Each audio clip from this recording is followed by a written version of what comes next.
Hello guys. இன்றைக்கி நம்ம இதை பற்றி பார்க்க போகிறோம்னா, நம்ம தமிழ்நாட்டோட அமைச்சரவை பட்டியலில் தான் இப்போ தற்போதைய அமைச்சரவை பட்டியலில் பார்க்க போகிறோம். நாங்கள் பார்க்கலாம். ஃபஸ்ட்டு இதில் பார்த்தீங்கன்னா ஆனந்த் அவர் ஊராட்சித்துறை மற்றும் நீர்வளத்துறை அமைச்சர். அதுக்கு கீழே பார்த்திங்கன்னா ஊரக வளர்ச்சி, ஊராட்சிகள், வறுமை ஒழிப்பு திட்டங்கள், பாசன திட்டங்கள் இவை அனைத்தும் அதுக்கு கீழே வரும். அடுத்து பார்த்திங்கன்னா ஆதவ அர்ஜுனா விளையாட்டுத்துறை மற்றும் பொதுப்பணித்துறை. அதுக்கு கீழே பார்த்திங்கன்னா கட்டிடங்கள், சின்ன துறைமுகங்கள் ப்ளஸ் விளையாட்டுத்துறை மற்றும் நெடுஞ்சாலைகள் இதெல்லாம் அதுக்கு கீழே வரும். அடுத்து பார்த்திங்கன்னா டாக்டர் கேஜி அருண்ராஜ் சுகாதாரத்துறை மற்றும் மருத்துவ கல்வி மற்றும் குடும்ப நலத்துறை. அடுத்து பார்த்திங்கன்னா வெங்கட்ராமன் உணவு மற்றும் நுகர்வோர் பாதுகாப்புத்துறை அமைச்சர்.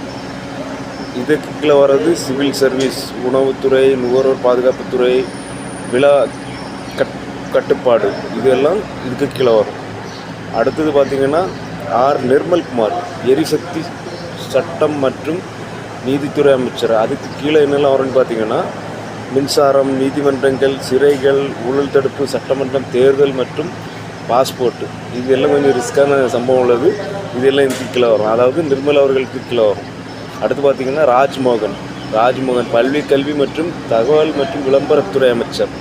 இதுக்கு கீழே வரக்கூடியது பார்த்திங்கன்னா பல்வி கல்வி, தொல்லியல், தமிழ் அச்சு மொழி, தமிழ் பண்பாடு, தகவல் மற்றும் விளம்பரம், திரைப்பட தொழில்நுட்பம் மற்றும் அச்சுத்துறை இதெல்லாம் இதுக்கு கீழே வரும். இதுவும் கொஞ்சம் ரிஸ்க்கு தான். அடுத்து பார்த்திங்கன்னா டாக்டர் டி.கே. பிரபு இயற்கை வளத்துறை அமைச்சர். அதுக்கு கீழே வரவே பார்த்திங்கன்னா அதாவது இயற்கை வளத்துறை அமைச்சர். இதுக்கு கீழே வரக்கூடியது பார்த்திங்கன்னா இயற்கை திருட்டு சம்பவங்கள் ஏதாவது நடந்ததுன்னா, அதாவது கள்ள மண் எடுக்கிறது, கல் எடுக்கிறது அந்த சம்பவங்கள் நடந்ததுன்னா அதுக்கு பொறுப்பு டி.கே. பிரபு அவர்கள் தான். அதாவது அவர் இயற்கை வளத்துறை அமைச்சர் டி.கே. பிரபு. அடுத்து பார்த்திங்கன்னா செல்வி எஸ். கீர்த்தனவாங்க தொழில்துறை அமைச்சர். அதுக்கு கீழே வரை பார்த்திங்கன்னா தொழில்நுட்பம் மற்றும் முதலீடு ஊக்குவிப்பு, இன்வெஸ்ட்மெண்ட் பண்ணுறது அந்த மாதிரிப்பட்ட இதெல்லாம் அதுக்கு கீழே வரும்.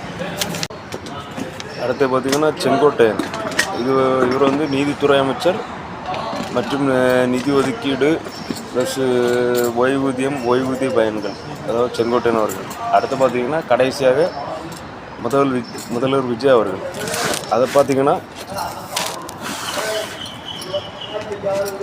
பொதுத்துறை, உள்துறை, காவல்துறை, சிறப்பு திட்ட அமலாக்கம், மகளிர் நலம், இளைஞர்கள் நலம், குழந்தைகள் நலம், மாற்றுத்திறனாளிகள் நலம், நகராட்சி நிர்வாகம், நகர்ப்புற வளர்ச்சி மற்றும் குடிநீர் வழங்கல். இது அவ்வளோ மெயினாக உள்ள அவ்வளோ இதுவுமே தலைவர், அதாவது முதலமைச்சர் விஜய் அவருக்கு கீழே வரும். வீடியோ பிடிச்சிருந்தா ஒரு சப்ஸ்கிரைப் பண்ணுங்கள், மறக்காமல் ஒரு லைக்கு பண்ணுங்கள். பாய்.